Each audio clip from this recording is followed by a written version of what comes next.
mulai perang di front barat dalam versi Skeleton Plan yang dirancang untuk segera menyerang Prancis melalui Belgia sebelum membalik ke selatan yang mengepung tentara Prancis di perbatasan Jerman.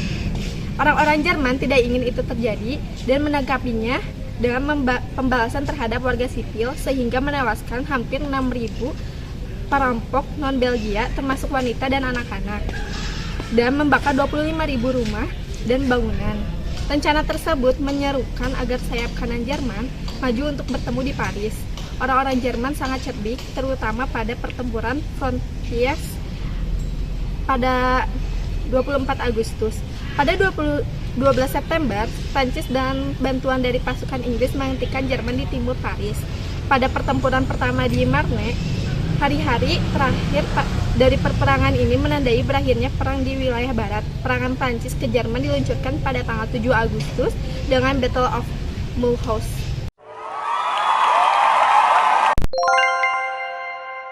Pada tahun 1916 ditandai dengan terjadinya dua pertempuran besar di front barat di Verdun dan Somme. Mereka masing-masing bertahan hampir sepanjang tahun dan menewaskan tentara terbaik kedua belah pihak. Verdun menjadi simbol ikon kekuatan pembunuhan senjata modern yang membunuh dengan 280.000 korban Jerman dan 315.000 orang Prancis. Di Somme ada lebih dari 400.000 korban Jerman terhadap lebih dari 600.000 korban sekutu. Di Verdun, orang-orang Jerman menyerang apa yang mereka anggap sebagai barang Prancis yang lemah, yang bagaimanapun Prancis akan membela dengan alasan kebangsaan nasional. Somme adalah bagian dari rencana multinasional sekutu untuk menyerang berbagai front acara bersamaan.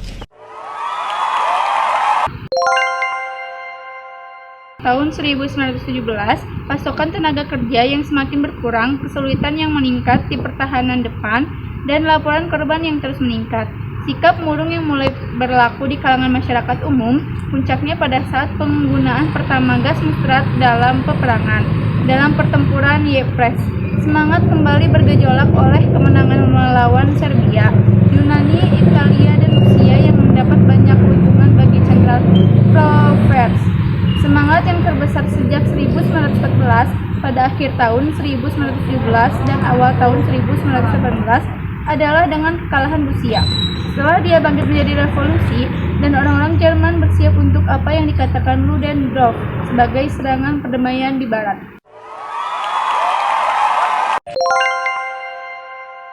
Selama musim dingin tahun 1917 sampai 1918 bertema Kuwait, para korban di perbatasan barat Inggris rata-rata berkisar 3.000 per minggu.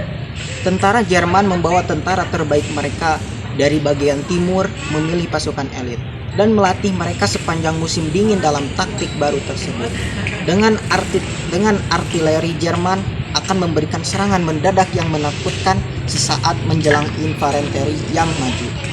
Bergerak sedikit demi sedikit, lalu menembaki senapan mesin, dan akan melewati titik pertahanan musuh, dan langsung menuju jembatan kritis. Dengan memotong komunikasi musuh, mereka akan melumpuhkan musuh dengan segera. Membungkam artileri mereka akan mematahkan pertahanan musuh. Taktik Stormtrooper memberikan mobilitas, tapi tidak meningkatkan daya tembak. Akhirnya, pada tahun 1939 dan 1940, taktik tersebut akan disempurnakan dengan bantuan pengebom dan kendaraan pengangkut yang kuat. Namun, pada tahun 1918, orang Jerman kekurangan keduanya.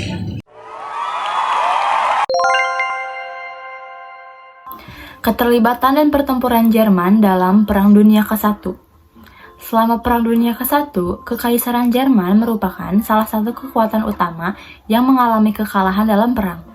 Perang ini dipicu setelah Jerman mendeklarasi perang melawan Serbia oleh sekutunya, yaitu Austria dan Hungaria. Pasukan Jerman melawan sekutu di front timur dan barat. Meskipun wilayah Jerman sendiri relatif aman dari serbuan invasi, sebagian besar perang, kecuali untuk periode yang singkat pada tahun 1914 ketika di Prusia Timur diserbu. Pada tahun 1914 sampai 1915, tentara Jerman memulai perang di front barat dengan versi Schlieffen-Plan yang dirancang untuk segera menyerang Perancis melalui Belgia sebelum berbalik ke selatan untuk mengepung tentara Perancis di perbatasan Jerman. Orang-orang Jerman tidak ingin itu terjadi dan menanggapinya sebagai pembalasan terhadap warga sipil, sehingga menewaskan hampir 6.000 perompak non-Belgia, termasuk wanita dan anak-anak, dan membakar 25.000 rumah dan bangunan. Rencana tersebut menyerukan agar sayap kanan Jerman maju untuk bertemu di Paris. Orang-orang Jerman sangat cerdik, terutama dalam pertempuran Frontiers 14-24 Agustus. Pada 12 September, Prancis dengan bantuan dari pasukan Inggris menghentikan Jerman di timur Paris pada pertempuran pertama Marne 5-12 September. Hari-hari terakhir dari peperangan ini menandai berakhirnya perang di wilayah barat. Serangan Prancis ke Jerman diluncurkan pada tanggal 7 Agustus dengan Battle of Mulhouse. 1916. Pada tahun 1916 ditandai dengan terjadinya dua pertempuran besar di front barat, di Verdun dan Somme. Mereka masing-masing bertahan hampir sepanjang tahun dan menewaskan tentara terbaik kedua belah pihak. Verdun menjadi simbol ikon kekuatan pembunuh senjata modern yang membunuh dengan 280 korban Jerman dan 315.000 orang Prancis. Di Somme adalah lebih dari 400.000 korban Jerman terhadap lebih dari 600 korban sekutu. Di Verdun, orang-orang Jerman menyerang apa yang mereka anggap sebagai barang Prancis yang lemah yang bagaimanapun Prancis akan membela dengan alasan kebanggaan nasional. Somme adalah bagian dari rencana multinasional sekutu untuk menyerang berbagai front secara bersamaan. Pada tahun 1917, pasukan tenaga kerja yang semakin berkurang, kesulitan yang meningkat di pertahanan depan, dan laporan korban yang terus meningkat, sikap murung yang mulai berlaku di kalangan masyarakat umum, puncaknya pada saat penggunaan pertama gas mustard dalam peperangan dan pertempuran Ypres semangat kembali bergejolak oleh kemenangan melawan Serbia, Yunani, Italia, dan Rusia yang mendapat banyak keuntungan bagi Central Powers.